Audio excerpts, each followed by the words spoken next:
See how this goes. All right.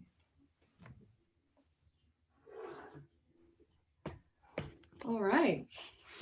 Welcome everyone. Hopefully this is working. So welcome everyone. Today we're going to be talking about careers and social impact and how to, we're going to be speaking with people who are working in social impact in lots of different ways, who are making an impact through their work and doing lots of interesting things. And I'm really excited to be joined here today by some really interesting people. So we've got Andrea here from Social Starters. Well, I think what we'll do is I'll give you a minute to 2 minutes to just share a little bit about who you are and what you're doing in the social impact space at the moment. So Andrea, we'll start with you if you're happy to get going. Oh, more than happy. Great. Hi, everybody. I'm Andrea. I run Social Starters. We're a social enterprise who help business professionals to find more purpose and meaning in their lives and careers. And we do it in a number of different ways, namely through training them to become social enterprise consultants. And Stephanie here is one such example, and I'm sure she'll tell you about her experience. But we also run mentorship schemes for corporates to help them skill share with social enterprises. And we also run lots of other little projects with some cool places around the world, connecting two very interesting but often very different groups of people, but with one mission, which is to solve problems and make more impact. Great. Thanks, Andrea. Thanks for being here. Josh, will you hop in and share a little bit more about you? Yes, absolutely. Thanks very much. Hello, everyone. I'm Josh. I work with Raleigh International, which is predominantly a youth-led sustainable development organisation. We've been going for something like 40 years at this point and have, I think, about 35,000 alumni as a result. And our main kind of goals and mission is to create lasting change, kind of equipping young people with the skills and experiences to go on and continue making lasting change as well beyond our programs. So our flagship kind of project is called Expedition, which runs overseas, currently in Nepal and Costa Rica. We also run a lot of kind of individual projects as well in partnership with communities and groups overseas, and are also bringing a program similar to that here in the UK, hopefully within the coming months as well. So upshot is that we have opportunities for a lot of different people, some young, some like adult as well, in different leadership and support positions. But the ultimate goal is to involve everybody in lasting impact where it's needed most. Amazing. Thanks, Josh. Henna, are you happy to share? Yeah, of course. Hi, everyone. I'm Henna, and I'm campaign manager at Make My Money Matter. So unlike Josh, Make My Money Matter has only been going for about a year and a half. So we're a pretty new organisation, but we were basically co-founded towards the end of 2019, and our ambition is to transform the way the finance sector works and get people more involved in what their money does. So at the moment we're focusing on pensions. There's £3 trillion in UK pensions, and we want that money to be used for positive things for people and planet. So that means greening your pensions, making sure they invest in companies with good labour rights, making sure that you know where your money goes. You could be invested in arms, you could be invested in cigarettes, things that you don't like, and campaigning on that issue. And it's really exciting because it's completely new. It's a partnership of corporates, campaigners, and financial institutions. I'm sure I can witter on more, but I'll save that for later. Great. Thanks so much, Hannah. Thank you so much for being here. Stephanie, last but not least, will you share a bit more about you and where you're at the moment? Absolutely. I would say I'm the baby in the social impact space because I've only started my journey recently.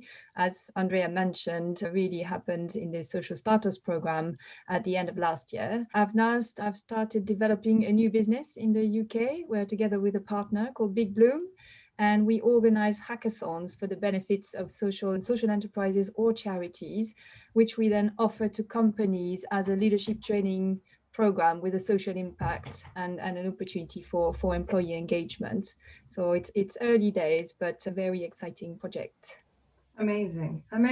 Well, thank you all for being here. All very different experience, all working in slightly different aspects of the sort of social impact and purposeful work space. So we've got lots of questions for all of you. But I will start with Henna. I'll start with you because I'm curious, obviously the work that you're doing, looking at pensions and looking at and trying to make your money matter. I was really struck by, when I was looking at Make My Money Matter, just how I think a lot of people are unaware of, particularly their pension.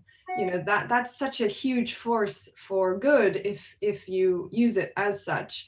And actually that's a very small change that people can make that can make a huge impact. So I'm curious about, I guess, your perspective working in social impact, but also helping people to make an impact that's not through their, it's through their work, but not directly through their work. And kind of, some of the things that maybe you've seen are different ways of making an impact through your work, even if you don't work in the space. Yeah, of course. I think that's a really interesting question. And obviously, I come from quite a traditional social impact background. I think campaigning and advocacy and trying to change the way people do things is seen as sort of a core role that people do in the charity or social sector. But actually, what we found and what I've really learned over the past year working with Make My Money Matter is that, and I'm sure you've seen through your platform, more and more people care about the impact that what they do in their daily lives has on the world and on the people in it. And I think that's, for me, is really exciting. Now, as a campaigner at heart, what I would love to do is make everyone a campaigner. And by that, I mean, I've been contacted by employees from large cosmetics brands, large investment banks, saying, oh, we didn't realize that our pension could be invested in all of this stuff.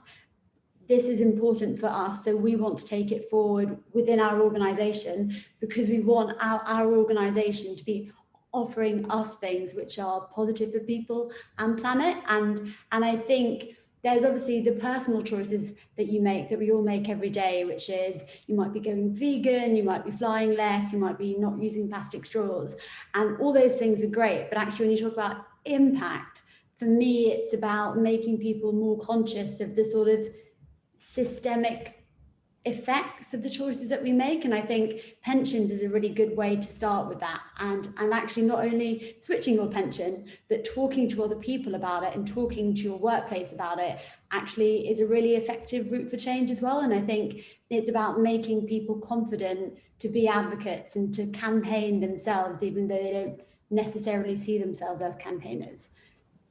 Nice. I think that's an amazing. I'm also a campaigner at heart, so I really, I can really, empathize with that, and getting excited about trying to make people, the small differences people can make it in every day actually do have an impact, even if what you're doing. I'm not sure if anybody's read the book by the people who run 80,000 Hours, which is a project which came out of Oxford University, their ethics, I can't remember, their ethics program or something. And they look at some of the careers where you can have the greatest impact, and they focus on those and how to get into it. And in their book, they had this really challenging point, which I had never really thought of as kind of a social, a social rights crusader and, a campaigner at heart, that, what's the greatest opportunity for impact? Is it working in a charity, working in admin in a charity, or is it working as an investment banker and then pledging 70% of your salary directly to some of the causes in the world, and actually thinking a bit more, not thinking so narrowly about the opportunities for impact, that also there are other ways of doing that, which I think is a really interesting and different point. Certainly for me, was a learning for me. So yeah, that's really interesting. Andrea, you've been working in the space for a long time, helping people to, you've started obviously your own social impact organization. You've worked with a lot of people to help them. You've worked with loads of social impact organizations. I guess from your perspective, what does social impact really mean? What does that really mean? And particularly with the lens of work, what ways might people go about doing that through their work? Yeah, that's a really big question, isn't it? So let's definitely look at that through the lens of work. There are a number of different ways you could be an advocate for social impact or environmental impact within your existing organization. So I would suggest, if you are an employee, start there and look at that immediate sphere of reference that you have at your disposal. So what is your employer doing?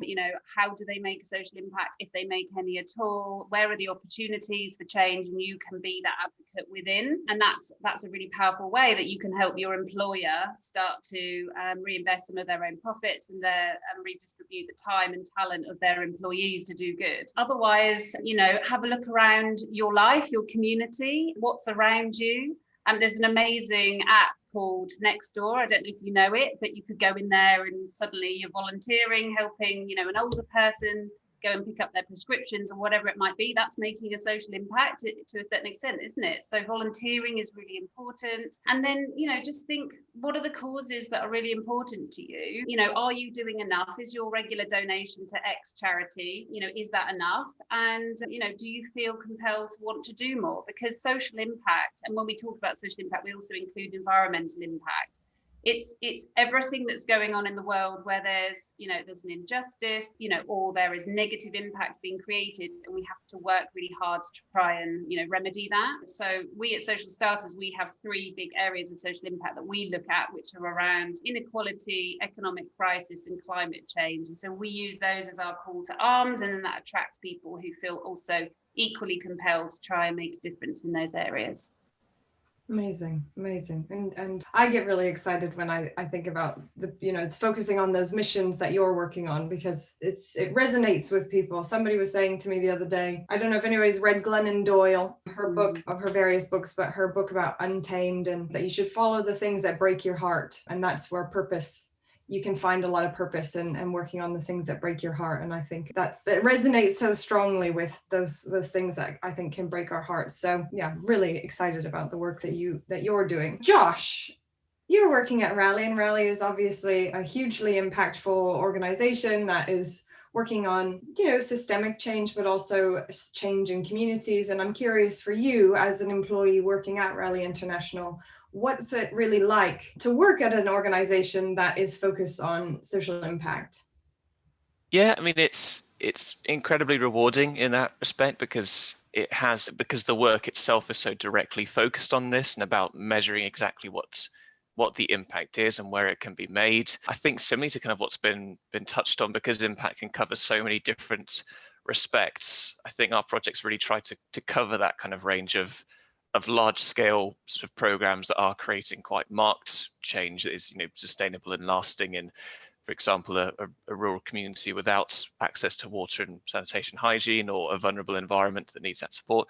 But then at the same time, equipping people on that kind of micro scale with the knowledge and understanding of what they can just do within their regular life. And I think certainly at Raleigh, there's a really great attitude of just wanting to draw on the collective skills and experience of people, like asking, constantly thinking about where can we improve our projects. If we're about to enter into a new partnership with somebody, it will draw on the voices of the young people in the organization to ask their opinions about this particular development or opportunity there as well. So I think just in terms of speaking for myself, I guess, is working for an organization like that, it is great to actually see the impact and actually be in a position where I can speak to the people as well who are getting involved, and how it affects them and the careers they go on to have and the decisions they go on to make in their lives once they realize about the individual responsibility we all have in our capacity to make change, if that makes sense.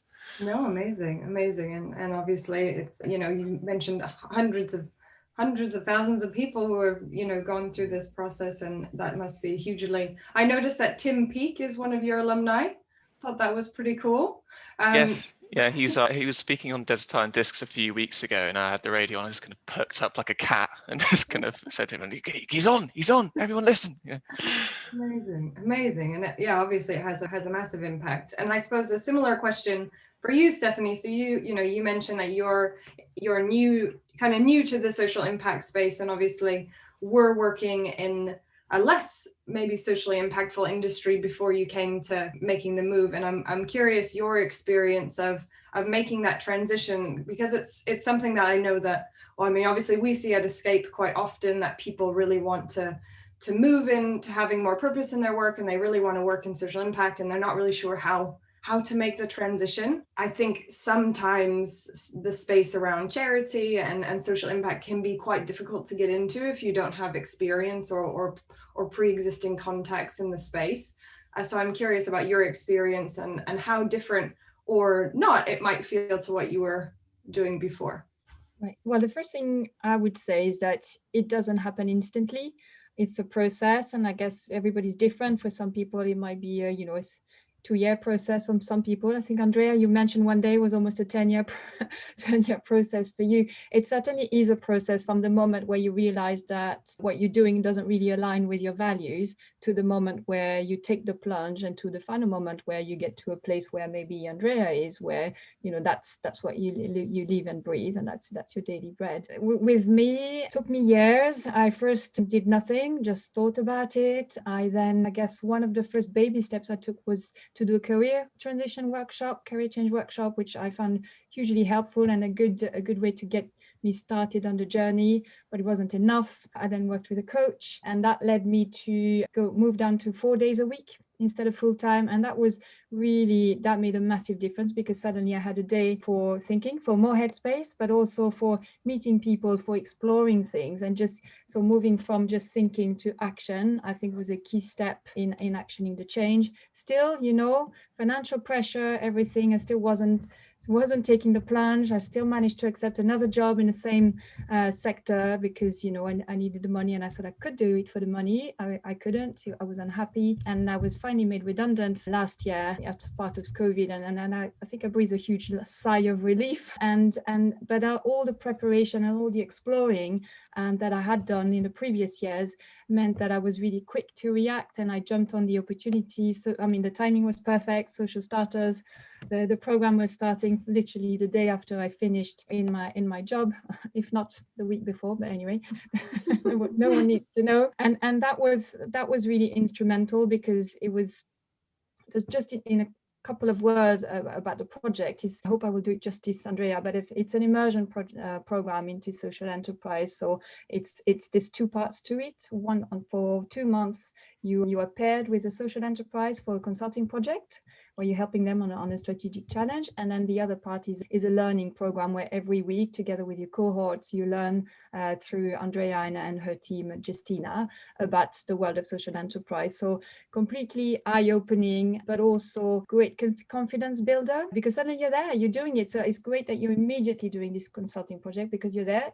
And then it completely demystifies the whole thing. So you realize that your skills are transferable. That I found in my particular case, I found that the social enterprise sector it's not a different, it's a different world in terms of purpose, but it's still, they're organizations, there's talented people, they work to deadlines, it's everything that about work, plus the purpose.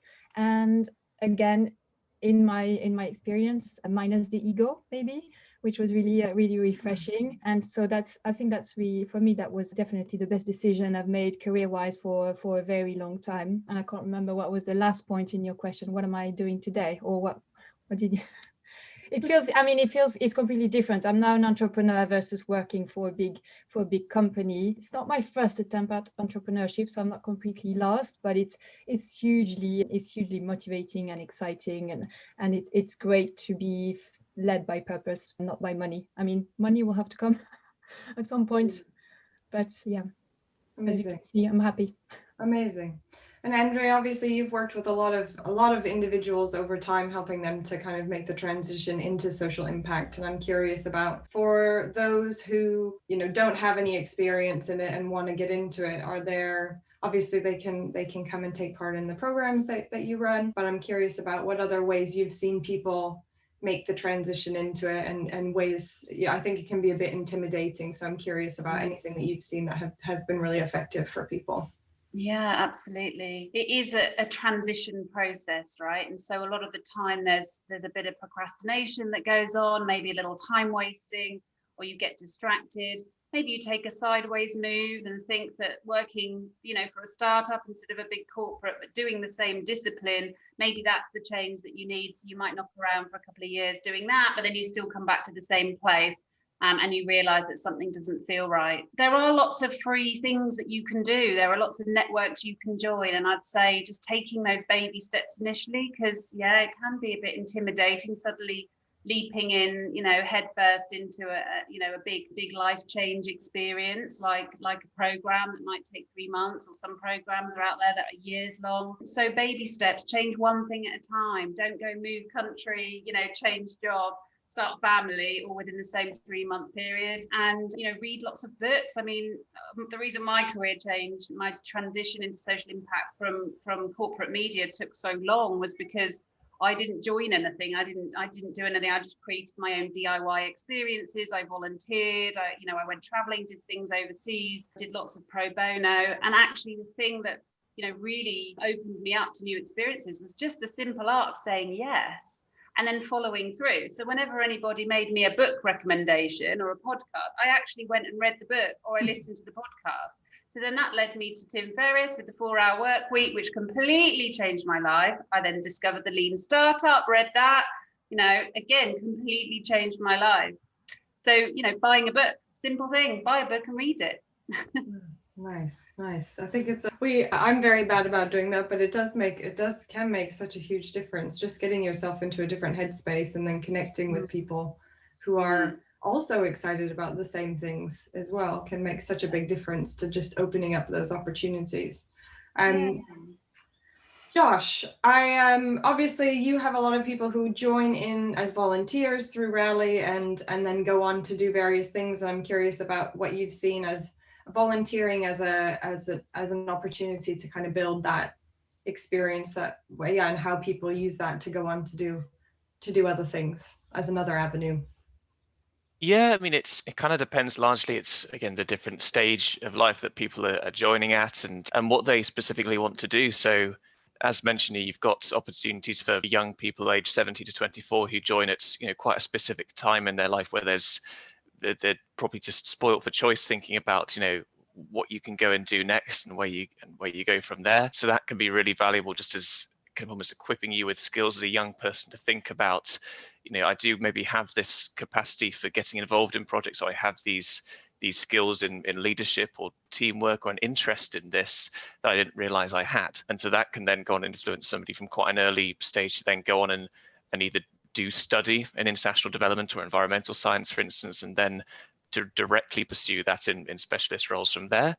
At the same time, there are kind of the adult roles that we recruit for that in some specific instances are quite specialist, so medical positions or roles for people in content creation that can be really beneficial for people just within those careers and lines of work. So especially from the medical aspects of it, I love hearing from our kind of alumni medics, because I'll be shown images of people who've gone on to work with NGOs in incredibly remote parts of the world, having been developed the skills that they first got with Raleigh, and that's kind of lit a spark to continue doing more work in tropical medicine in just extraordinary places with amazing people as well. But then at the same time, a lot of the positions are very broad and really open to anybody with just even like a burgeoning interest in this.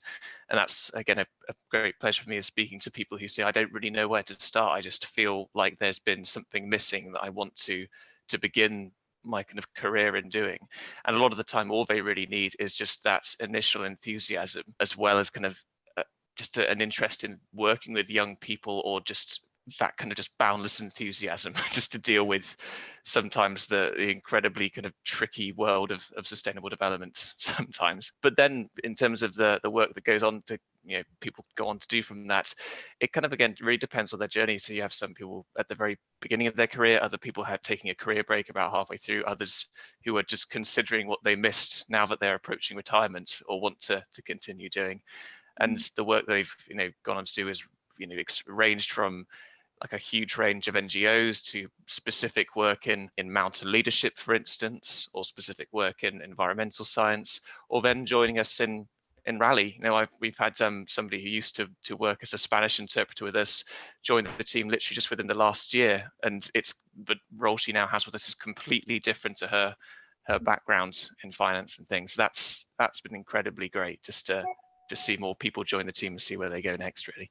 Amazing. Thanks, Josh. Henna, you've been working in this sort of space for quite a long time. So you say you're a campaigner at heart, and you've worked in political campaigns and a lot of other interesting things. And I'm curious, as somebody who's spent, most of their career working in that space, kind of what you see as some of the ways that you've seen other people enter it, because I think it can be a bit, like, as I say, a bit intimidating. How do I get involved? Obviously there's volunteering, as Josh has mentioned, and helping other organizations and just kind of having conversations. And I'm curious what your experience have been of how you got into it, and how you've seen other people enter the space as well. Yeah, of course. I think I'm going to start off by saying I don't think it's as mystical as like people think it is. It's not. I was having a conversation with our partnerships manager the other day, possibly the best advice that anyone ever gave me, and he basically said, I had a boss who wasn't a great boss for a number of reasons, but one of the things he said that really stuck with me, which was, actually, at the end of the day, a lot of the jobs that you do are sales jobs. Actually, the vast majority of jobs are selling something to someone through a medium, or they're a technical job creating the thing you're trying to sell. And actually, I've done a sales job when I was younger. I used to work in a social enterprise as a salesperson and as a partnerships person, and now I'm a campaigner. And actually, from my point of view, all of those jobs are different facets of the same thing. They're all about the relationships you create with people, how you explain a concept, how you craft a narrative around the thing that you're trying to show someone, and actually all the core skills that, and I think it really speaks to what you were saying, Stephanie, a little bit earlier, is actually the core skills are very similar. I think it's just the purpose and the thing that you're trying to do that's quite different. And I completely hear people on sort of how hard it is to break into. I've always sort of known that I wanted a role in social impact. I've always enjoyed campaigning. I made a decision when I was quite young that actually probably I'd be happy to take a lower salary to do the kind of thing that I really loved. Maybe as I got a little bit older, I regretted that choice slightly, but I'm sort of stuck with it now. But it's not easy, and you hear a lot of things about unpaid internships in the space, people only getting jobs through contacts, people working really long hours, and sort of the kind of corporate structure and support that lots of people have in larger organizations not really available or present, particularly in sort of smaller social impact organizations. And I think they're all valid things to remember, but actually for me, the trade-off is what keeps me moving, which is the ability and the pleasure of making a real change every day, and actually seeing the impact of your work in a really positive way on the people around you and the world around you, and actually working with colleagues who are exactly the same. Every single workplace I've worked in, I've left with really good friends and had really positive relationships with the people I've worked with, because we're all ultimately driven by the same thing and the same values. And I think you spend so much of your life working that's really important. And I'll say this last thing is that although it's hard to break into, one of the advantages of being a really friendly space is that people are often really happy to talk. And I certainly knew when I was looking for my first job in politics, I just emailed and LinkedIn messaged loads of people who I vaguely thought I knew or that I'd vaguely met at like an event or something. And the vast majority of them responded positively and warmly. A few of them spoke to me, a few of them even sent me jobs and helped me with applications. So it's worth speaking to people because people are really friendly.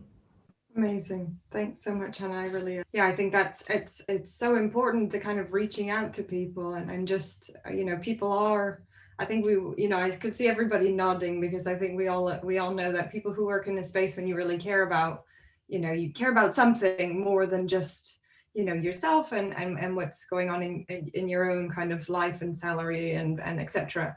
We do care a lot, and so we do want to help people if we can. And so it is just really worth mentioning, reaching out to people. It's a super friendly space. and people want to help you avoid the mistakes that they made, or you know, give you the advice that they wish that they'd had. So it's such an important point. I'm glad that you made that. We have a new face who's joined. Jacinta, welcome. Would you mind just sharing just briefly who you are and where you're coming from, and yeah. Hi, everyone. Nice to be here. I'm Jacinta. I'm the partnerships manager at Make My Money Matter, who I'm sure Henna has done a very good introduction to. Sorry, I'm late, but we're like kind of juggling lots of things at the same time, and I had a clashing meeting. What else can I tell you about myself? When did you start your role, and what were you doing before? So I started here in September. It was a kind of very like onboarding. I was stuck in Argentina with COVID. That's where I'm from. And it was a digital virtual onboarding, meeting everyone. And a bit of what Henna was saying, the good thing about working with people that are so friendly and in a space where everyone cares about what we're doing is that they made it super easy, because also with the time difference and Zoom and everything, it could have been quite a challenge, but it was great. And before that, I was working at the BBC on a season on social cohesion. So it was about creating content and kind of sparking conversations between people across divides. So from Brexit to vegans and meat eaters or different religions. And a lot of what I did there was not only the content creation, but also like live experiences of people talking to each other. And funnily enough, the last thing I did there in March, which we were allowed to do a 300 people festival on the 5th of March in Salford, next to Manchester, where the BBC has headquarters. And we got together 300 people and we kind of coached them on deep listening and how to have better conversations across divides. So people that thought very differently about lots of aspects in life. They just went through this whole journey during the day with like coaches, but also like fun activities. And we did this with 5 Live, and it was just like a spectacular experience professionally, but also personally, in a world where no one is kind of talking to the other side. That was really transformative for me. And before that, my background is in politics. So I used to work with a mayor back home in Buenos Aires. And yeah, that's me in a nutshell. Amazing. I want to hear all about this your last project at the BBC at some stage, so I'll definitely have to ask you. That's so fascinating. So we've got a really broad range of experiences and backgrounds, and it's really interesting. I'm curious about this. I think people can get really stuck in what purpose should I focus on, and I mentioned, you know, the sort of Glenn Doyle to think about what breaks your heart and then go and do that, and that's where you find purpose.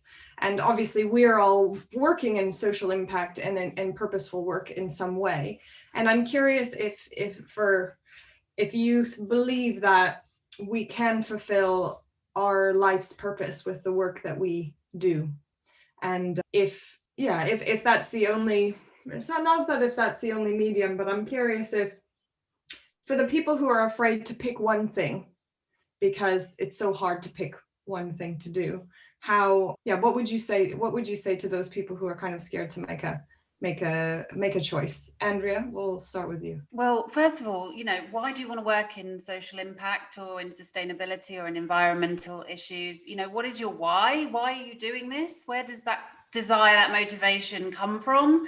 It's got to come from somewhere, even if it's just that it breaks your heart when you read about it in the media, you know. But in many cases, you might have a personal connection to something. Perhaps somebody close to you died because of a particular health issue. You know, you've been exposed to something in your job and it just really irritated you and it didn't feel right. Like, everybody has a reason why I think they're being called to working in this space.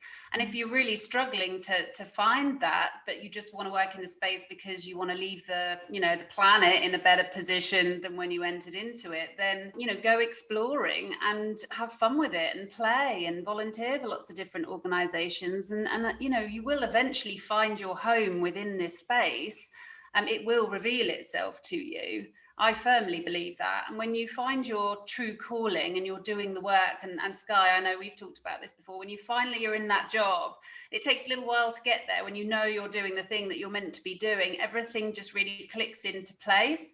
It doesn't mean that every single day you're coming at it, you know, from a place of extreme joy. It's still work. And sometimes people say that it isn't. And maybe for them, you know, it isn't, but work is work as far as I'm concerned. You still got to get up every day, but there's a duvet flip. You're excited to get out of bed and go and do what you do because you're on a mission and you've got, you know, you've got goals and you've got things that you really want to do, and that drives you. And so look forward to going exploring and finding that. That's my piece of advice that I'd say. Nice. And Stephanie, as you have kind of gone through, you know, through the program with Social Starters and you know, now you're working on your own thing, how did you make the choice to work on what you're working on now? Does that feel like was it hard to choose from all of the things you could do, or kind of what's your thought process around that? Loads of thoughts. I would start by saying, when your question kind of made me think, and I hope it's not a weird parallel, but you know, life partners. Do I believe that everybody has got one person in the whole world that they can be happy with for the rest of their life? No. And I think the same applies with purpose. And so I think it's a lot about, back to what Andrea was saying about exploring, etc. Definitely, it's a lot about the people, you know, who you meet and where you feel comfortable. I think that life is very long. The choice that you make today doesn't bind you for the next 50 years. I firmly believe I live to 100, possibly more. That means I'm 46, you do the math.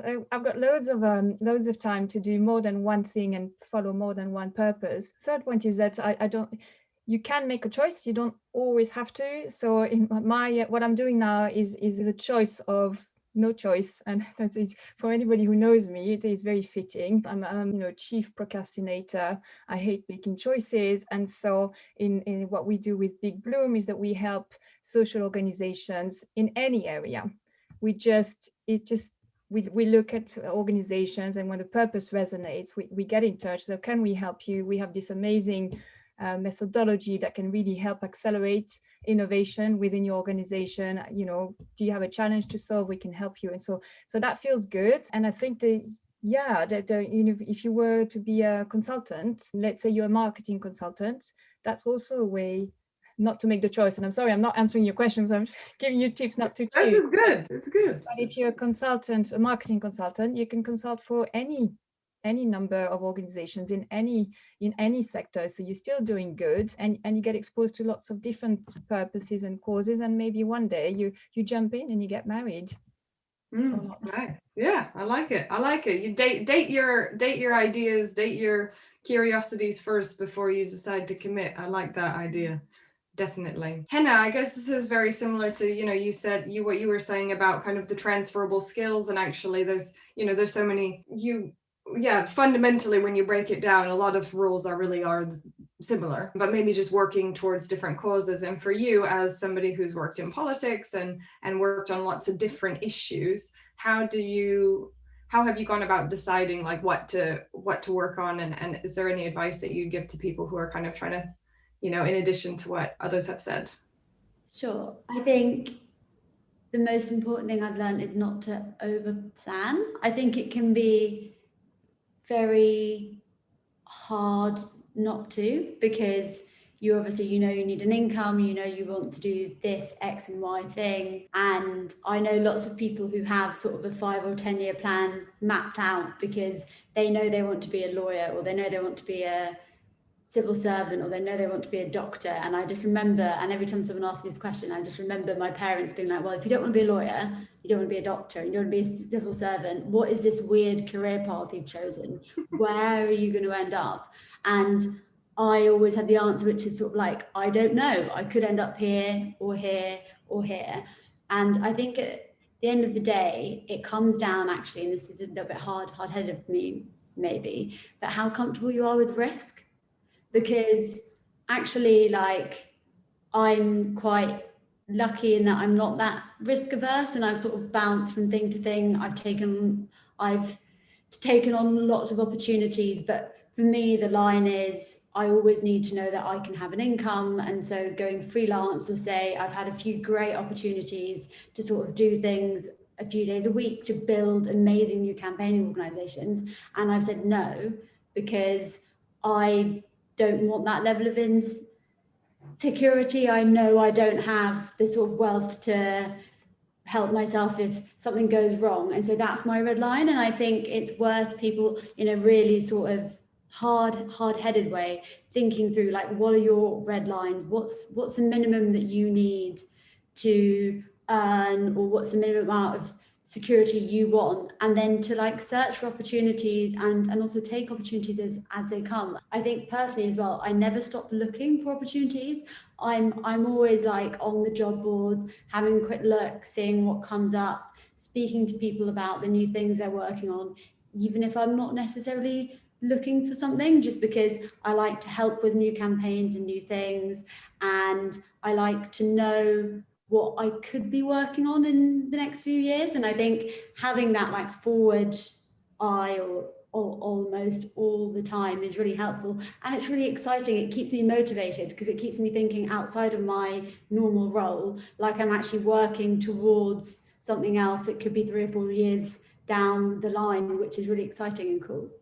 Amazing. I really like that idea of, I've always thought of it as, you know, planting seeds. And, you know, a few people have mentioned this, you know, kind of exploring your curiosities and getting in touch with people and keeping an eye on what's going on, and kind of planting those seeds that some of them are going to sprout and some of them won't sprout. But actually, it's how you can keep, I think, away from getting stuck somewhere where you're kind of in this mode of, oh, now what do I do? There's always something coming, and it's much easier to respond to opportunities than it is to go looking for opportunities, if that makes sense. So it's like being very proactive and kind of planting those seeds. Josh, I've kind of a related question, but I'm wondering if people are watching this and they're feeling like, okay, well, you know, some people feel very, very drawn to specific purposes or specific impacts that they're looking to make.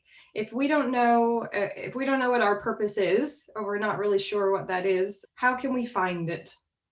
Or can it be cultivated? So what's your perspective on that? Yeah, I mean, I'd echo a lot what has been said very wisely, I think, so far. I think for me, the term, you know, purpose in life kind of makes me break out in a cold sweat, because I don't know, you know, what it is. I don't like feeling like interrogating myself to think, am I doing it right now? If I'm not, what should I be doing?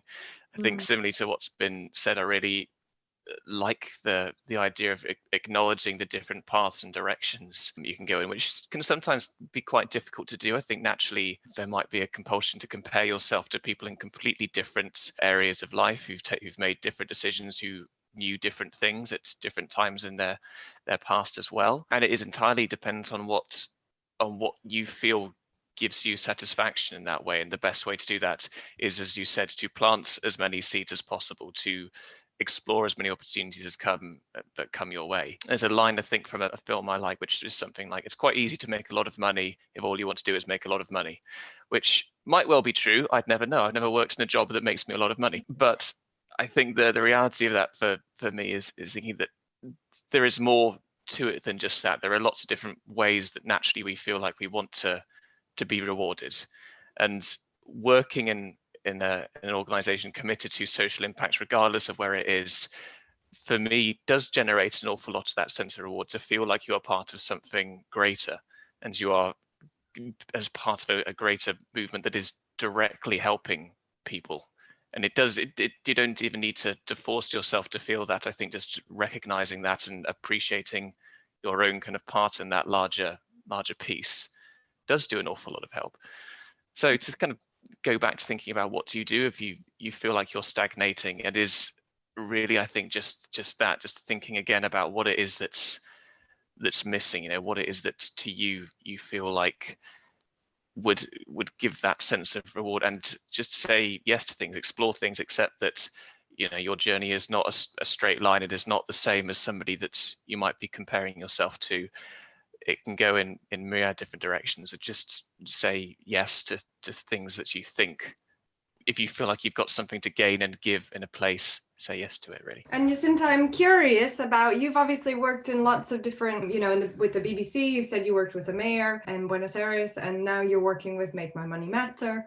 And obviously those are all, you've probably done lots of different things within that. How did you, do you feel like there's any common threads throughout there, and kind of how did you make the choice to join Make My Money Matter, for example, and what were you looking for when you decided to move into that from working what sounds like very impactful work at the BBC? How did that come about for you?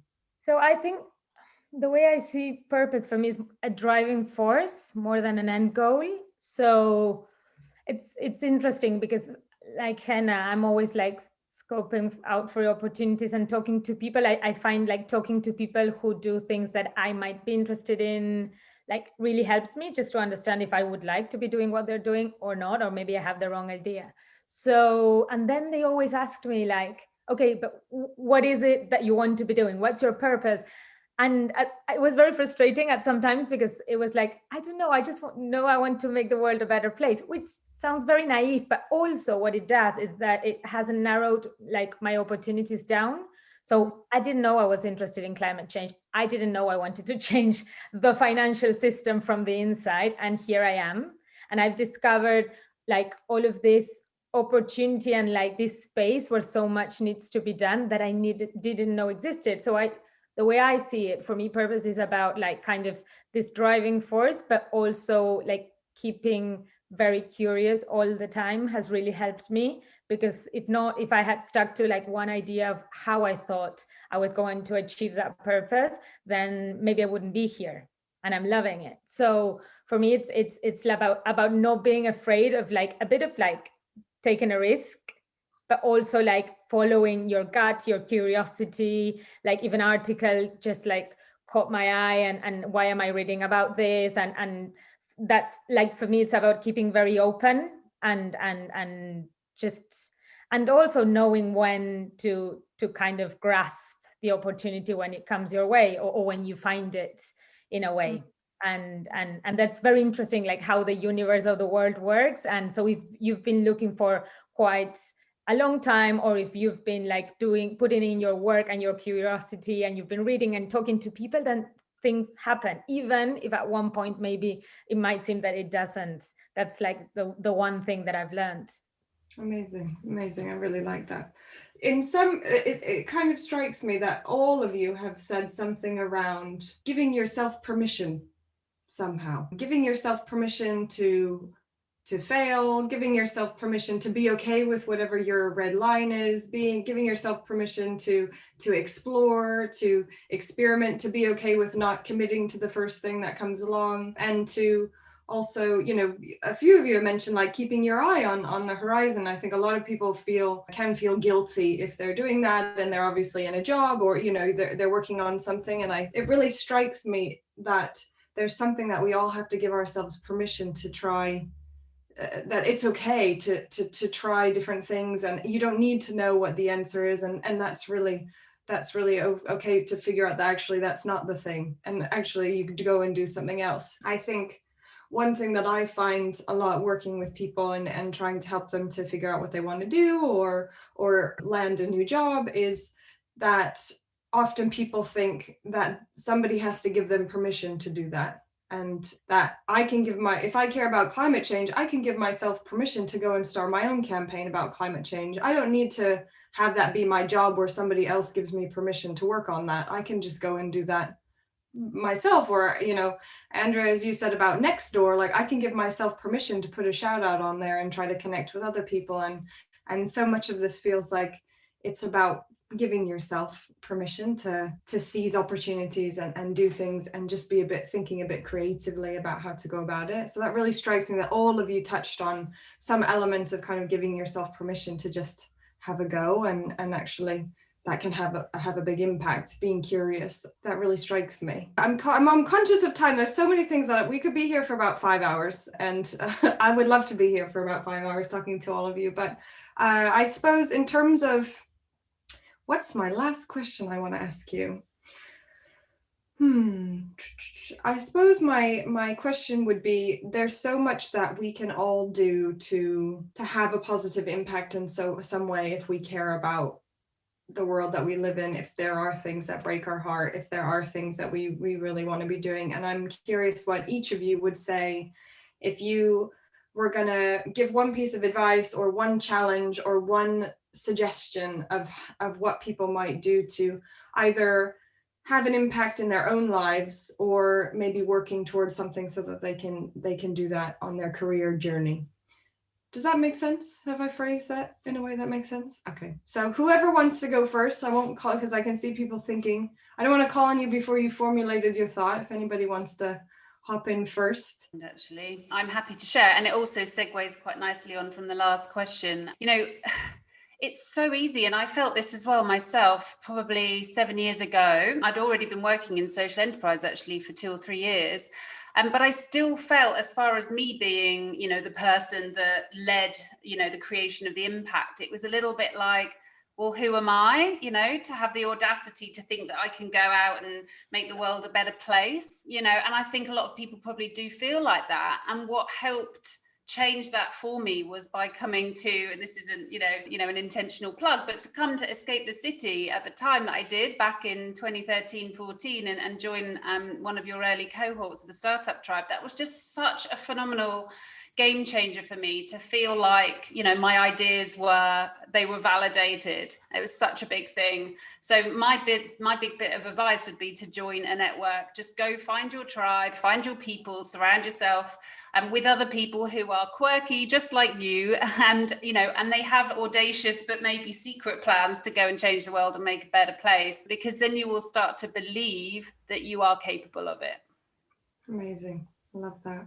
Love that advice. Does everybody has something? Yeah, so I can just go through, I can choose, you know, Stephanie, I'll have you go next. What I would say is that, and it's probably easier said than done, but don't get overwhelmed by the size of the problems and of the issues. Sometimes it can give you a bit of a paralysis, because, you know, it relates to what Andrea was saying, who am I, but also where do I start, and it's like, oh God, and then you end up doing nothing. So just start by doing one thing, no matter how small, and then you'll see that very quickly momentum will build up. I would say do one thing and talk about it. Don't keep it to yourself, because so much happens when you start talking to people. Nice. That's great advice. Love that. Henna. I would say find out the thing that really motivates you and that you really enjoy. So do you like speaking up for people and arguing? Do you like making things? Do you like providing people with acts of service? And then use that as a guide to the kind of job that you want and the kind of thing that you want to do. Because I often see people who are unhappy in the social sector, not because they don't have purpose, but because they're in the wrong kind of job or the wrong kind of thing that really makes them happy. Nice. That's a good, it's a great point. It's a great point. I love that. Josh. I'd say kind of ask yourself if there are issues that are on your minds that you feel despondent about, maybe that they're not getting the attention they need, or you wish you feel like a sense of powerless and want to do something about it. Think about, are you giving everything you can? In that sense, I've heard it said before that you shouldn't leave your job until you feel like you've received everything you can from it.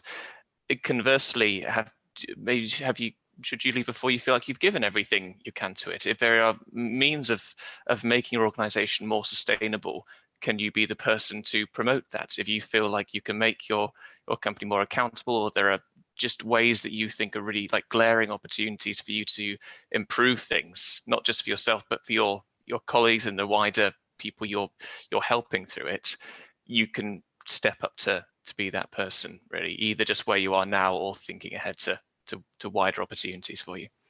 Amazing. It's a great piece of advice. And so often it's easier to do that, even to get that experience of, you know, kind of building within, that you can then leverage when you want to make a move somewhere else, as that can be a really good demonstration of interest in something if you don't have a lot of experience. I think it's a great point. Thanks, Josh.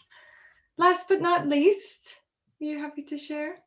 Yeah, so I think on finding where you want to have an impact, I'd say pay attention to any recurring thoughts that you have, those things that are bugging you. It might be in like your personal life or professional.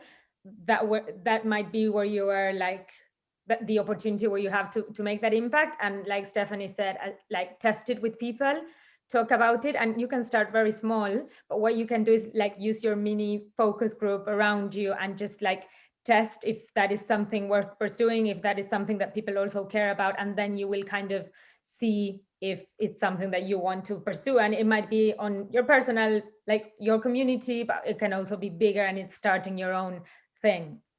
Amazing, amazing. Thank you so much.